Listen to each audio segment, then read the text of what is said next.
What is your opinion about the movement afoot for a smoke-free mesquite? Are you willing to support a market study to determine if moving in that direction would improve the marketability of the city?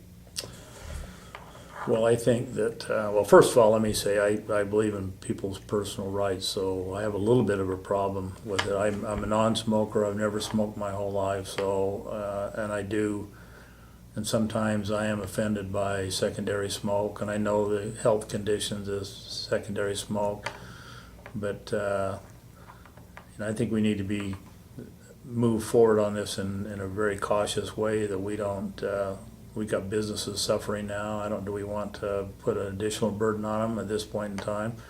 If we want to do a study to see how that would work, but I think even then, if it's such a good idea, there may be some portions of the restaurants and casinos that, if they buy into that, may want to do it. It hasn't proven to be that way in Las Vegas, but Okay. I think it's going to be a difficult thing because of the importance of gaming to Mesquite. I think it's going to be difficult to have it happen here.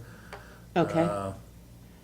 So, Okay. yeah, I think everybody's concerned about everybody else's health, but we have to be concerned about personal rights, I think, too.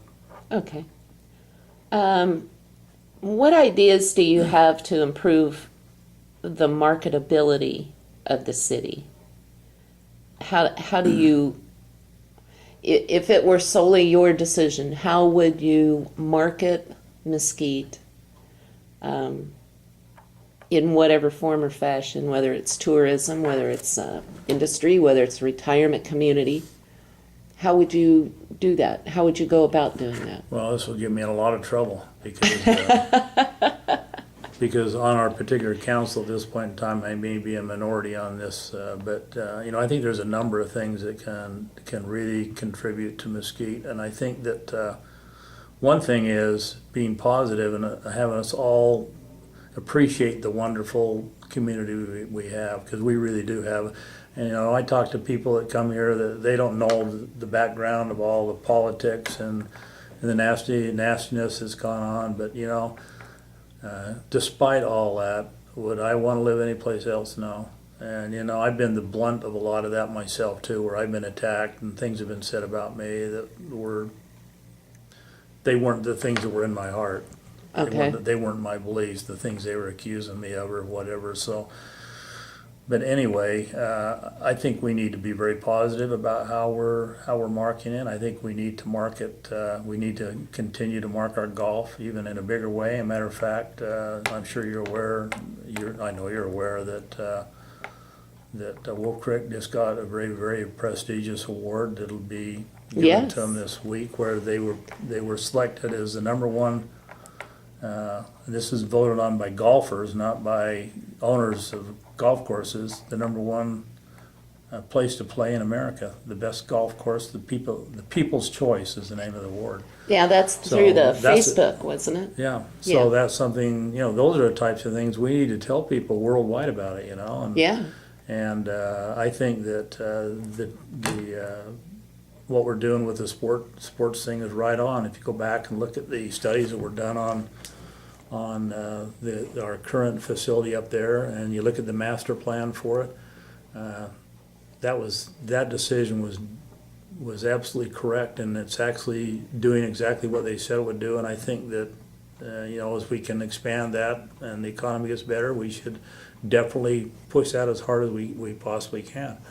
And it needs to be marketed too. And I think it can be marketed because I think this is a type of community that is very, very family oriented. It's a friendly place, and there's a lot of grandpas and grandpas here that just love kids anyway, even if they're not there. So, I just think that that's the type of image that we want. We don't want a crime-ridden, drug-ridden community. We want a place that people want to come to and they want to retire here. And so I would market both of those. I would continue to do what I think the councils have done in the past, going a long ways back, is always thinking 10 or 20 years out of the box, and let's not get wrapped up in the fact that we're in a recession right now. And so So let's go backwards 3 steps. Let's Yeah. not go backwards 3 steps. Let's go forward 3 steps. Okay. And, we need to be, we need to try to be fiscally responsible, but you know what? We need to be aggressive, and we need to go out and do the things we're doing right now to get the infrastructure ready. And, and people I talk to that know what they're talking about when it comes to economic development says, you guys are dead on because you were really working on your infrastructure. There's no real defective areas in your community that need attention. You come in here and the streets are all in perfect condition, and Yeah. so that's where we need to do. We just need to keep doing what we're doing on, and we need to do it a lot more positively. And I think one of the things that will really benefit us big is that. With every disaster, there's always a silver line cloud, and our silver line cloud is that housing was approaching a very difficult, was approaching a price points that were very difficult for the average young family. Right. And if we're gonna bring those businesses in that the chamber wants and that we all want, we're going to have to be able to provide housing for people that are going to have to work in those or want to work in them. So I think despite all the problems we've got as we come out of this, I think that we've really overcome one of our worst obstacles, low-cost housing. Yeah. I remember a couple years ago that was all we talked about when I yeah. was first on the council. We worked very How hard are we to try gonna to do find that? a way. And matter of fact, there's some developments that haven't been built yet that actually have low-cost housing elements in them. Yeah. And we wouldn't, as a council at that time, we wouldn't approve a development unless they had a certain amount of low-cost housing in it. I remember that. And it was, that was a very important thing at that time, and I don't think it's changed yet. Yeah. Not that we need to, require that in every development, but I think that we're in a lot better position than we've ever been to get the boom, and that's going to happen. We all know it's going to happen. Yeah. People say, well, America's gone. Well, America's not gone. It's, I hope not. It's cycles, and we're in Yeah. a bad cycle right now, and because of our new council, I'm sure we'll be just fine. What a great ending. Thank you very much for your time. No, well, thank you, and I look forward to working with all of our new council people. I can remember initially when I went on the council, I thought I knew a lot because I'd attended a lot of meetings.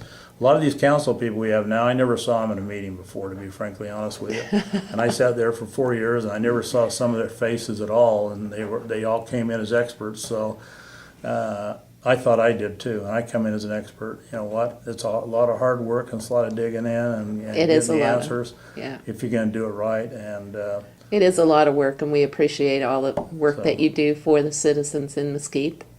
And we appreciate your time with Mesquite Citizen Journal today.